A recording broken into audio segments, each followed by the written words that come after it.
तुमची जन्मतारीख जर 1, 7 किंवा 4 असेल, तर हे रीडिंग तुमच्याकरिता आहे आणि या रीडिंगद्वारे आपण पाहतोय हा आठवडा तुमच्यासाठी कसा असणार आहे. नमस्कार, मी विद्या साने अनुभूती टॅरेटवर तुम्हा सगळ्यांचं स्वागत करत आहे. पहिलं कार्ड आहे सी हॉर्स.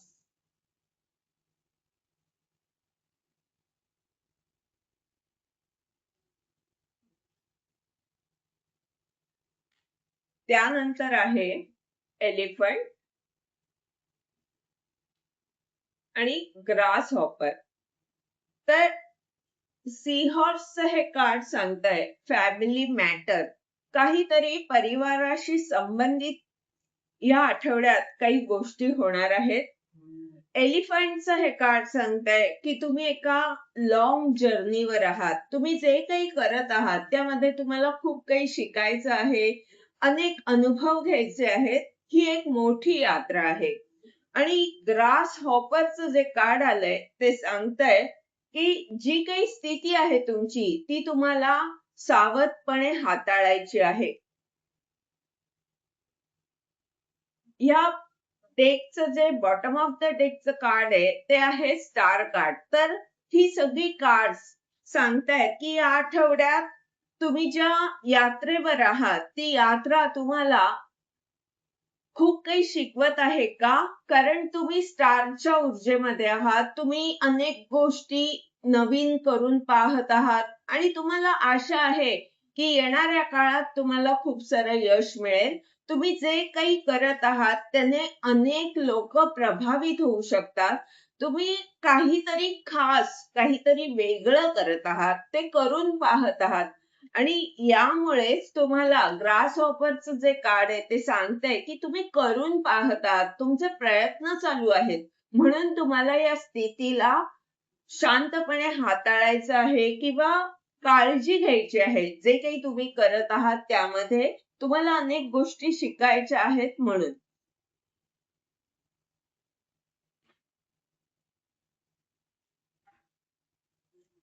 पहिलं कार्ड आहे डिवाइन फिजिशियन. तर तुमचं हे काम असू शकतं, तुम्ही हीलर असू शकता किंवा तुम्ही जे काही करत आहात त्यामुळे इतरांचा उपचार होतो.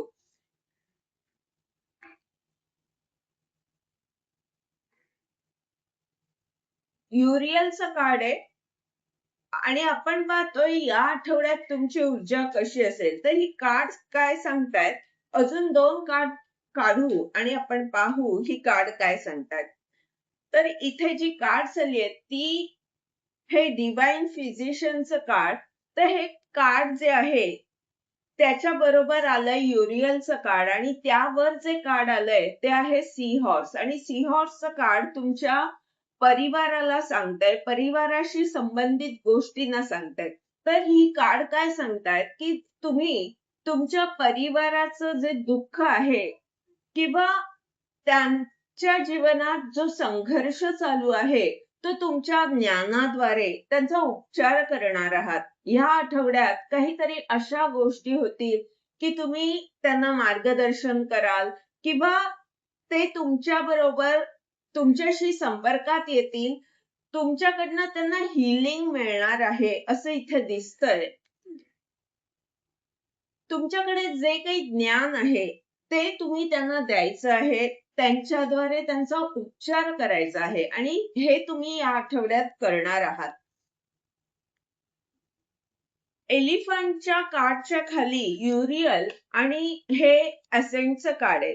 तर तुम्ही तुमच्या ज्ञानामुळे एका मोठ्या यात्रेवर अनेक गोष्टी शिकत आहात, अनेक अनुभव घेत आहात आणि असेंटचं हे कार्ड सांगतंय की यामुळे तुम्ही तुमच्या ध्येयापर्यंत पोहोचणार आहात. या आठवड्यामध्ये तुमचं एखादं ध्येय पूर्ण होऊ शकतं, एखादी इच्छा पूर्ण होऊ शकते आणि आत्मविश्वास तुमचा वाढणार आहे. असेंटचं हे कार्ड सांगतंय की तुम्ही जे काही करत आहात त्यामध्ये बऱ्यापैकी यश तुम्हाला मिळणार आहे. एलिफंटचं हे कार्ड आपल्याला लॉंग जर्नी बद्दल सांगत होतं, म्हणूनच या यशाला मी बऱ्यापैकी यश मिळणार आहे असं म्हणते, कारण ही यात्रा मोठी आहे. ग्रास हॉपरचं जे कार्ड आहे त्याच्या खाली आर्केंजल रफायलचं कार्ड आहे. तर हे कार्ड काय सांगतंय की तुम्ही तुमच्या परिवाराला जे काही मार्गदर्शन करत आहात किंवा त्यांना हिलिंग देत आहात, त्यांचा उपचार करत आहात, तुमच्याकडे जे काही ज्ञान आहे त्याद्वारे, तर यामध्ये तुम्हाला यश मिळतंय. पण तुम्हाला ही स्थिती हाताळताना काळजी घ्यायची आहे. तुम्ही त्यांना खूप सारं प्रेम देत आहात, त्यांचा उपचार करत आहात, कारण ब्रह्मांडीय काम तुम्ही करत आहात. तुमच्याकडे ती हिलिंगची पॉवर आहे आणि तिचा उपयोग करून तुम्ही त्यांना काहीतरी देऊ पाहताय. पण हे परिवाराशी संबंधित काम आहे. त्यांच्याशी तुम्हाला जोडून काहीतरी करायचंय. तर हे करताना तुम्हाला काळजी घ्यायची आहे.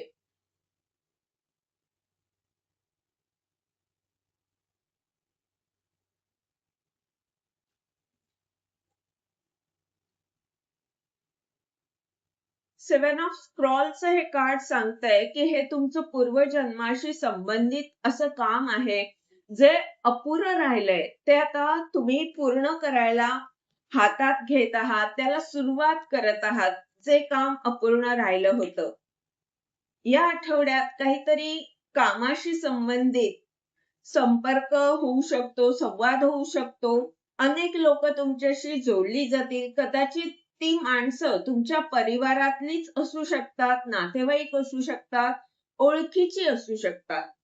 टू ऑफ स्क्रॉलचं हे कार्ड आहे. हे कार्ड सांगतंय की तुम्ही हे जे काही करत आहात त्यामध्ये तुमची ओढाताण होऊ शकते. तर इथे तुम्हाला यश मिळत आहे, पण हे यश मिळवताना घरातल्या जबाबदाऱ्या आणि तुमचं काम यामध्ये संतुलन कसं ठेवता येईल हे तुम्हाला पाहायचं आहे.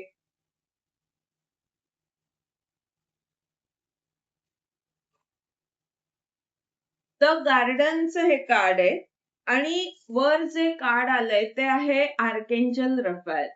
तर मुलांशी संबंधित समस्या एखादी असू शकते आणि त्याचा उपचार तुम्ही कराल असं काहीतरी इथे दिसत आहे.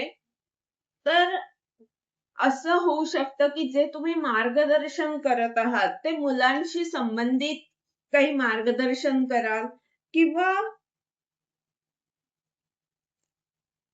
इथे जे काम तुमचं अपूर्ण राहिलेलं आहे त्यामध्ये तुम्ही इतरांची जी काळजी घेत आहात ती आई आणि मुलाच्या नात्याप्रमाणे घेत आहात.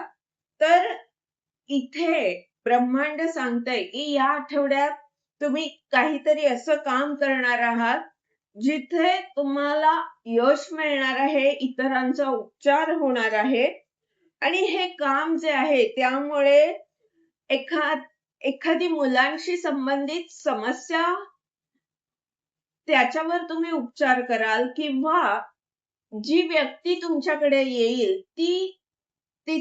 तिच्या मनाची जी अवस्था असेल ती एखाद्या लहान मुलाप्रमाणे असेल. तर ही जी स्थिती आहे ती तुम्हाला काळजीपूर्वक हाताळायची आहे. या आठवड्यात जे तुम्ही काम करणार आहात त्यामध्ये हे विश फुलफिलमेंटचं कार्ड आहे. तर हे कार्ड सांगतंय की तुमची इच्छा पूर्ण होणार आहे. हा आठवडा तुमच्यासाठी महत्वाचा ठरणार आहे. इथे मी बॉटम ऑफ द डेकचं हे कार्ड पाहिलं होतं आणि पुन्हा माझ्या हातात हेच कार्ड आलं आणि त्याच्या आता पुन्हा डेकच्या खाली जे बॉटम ऑफ द डेकचं कार्ड आहे ते आहे चेस गेम. तर हे कुठे होतंय जिथे राजकारण झालं किंवा आपल्याच लोकांकडनं जिथे तुम्हाला दुःख मिळालं तर तिथेच आता तुम्ही त्यांचा उपचार करणार आहात. खूप सारी समृद्धी तुमच्या जीवनात येत आहे. तुमच्या घरात इथे समृद्धी दिसते, एक शांत वातावरण, सुखी जीवन दिसत आहे. तर 5 ऑफ कीजचं कार्ड आहे. काहीतरी असा मार्ग मिळेल तुम्हाला, तर जे दुःख तुमच्या वाट्याला आलं ते दूर होणार आहे आणि तुम्हाला संधी मिळणार आहे आपल्या लोकांची सेवा करायची.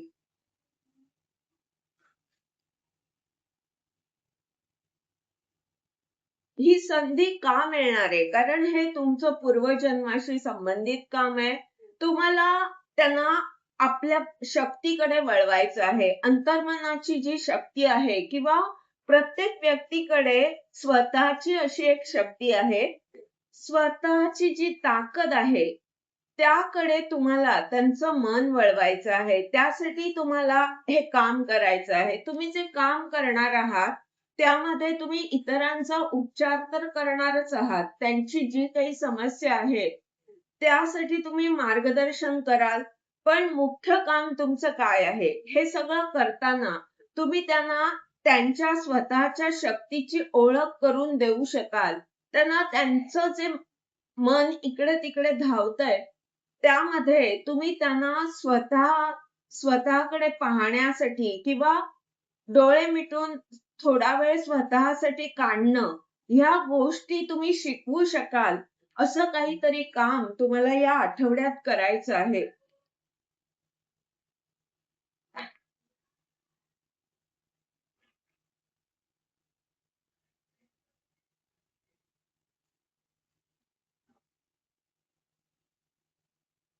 मार्गदर्शन काय आहे तुमच्यासाठी? तर ब्रह्मांड सांगतंय, आता तुमची अवस्था काय आहे? आता तुमची अवस्था अशी आहे.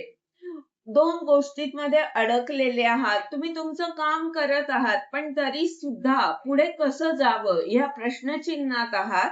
तर ब्रह्मांड सांगतंय, की तुम्हाला क्रिएटिव्ह व्हायचं आहे. तुम्ही कलात्मक, रचनात्मक होऊन हे काम करायचं आहे. जेणेकरून इतरांना त्यामध्ये इंटरेस्ट वाटेल. कारण जे काम आहे ते आहे ध्यानाचं. ते आहे स्वतःकडे स्वतःच्या ताकदीला समजायचं किंवा डोळे मिटून ध्यान करण्याचं.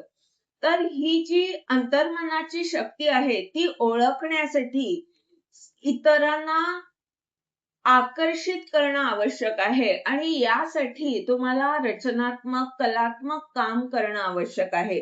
तुम्ही जर इतरांना या गोष्टीकडे आकर्षित करू शकाल, तर हे काम तुम्ही चांगल्या प्रकारे करू शकाल. आणि तुम्ही आता ज्या स्थितीमध्ये आहात अडकल्यागत, तर त्यातून बाहेर पडण्यासाठी तुमची कलात्मक रचना, क्रिएटिव्ह ऊर्जा कामी येणार आहे.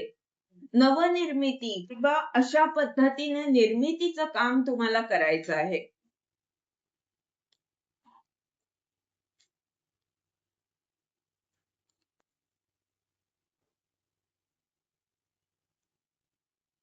Slowing down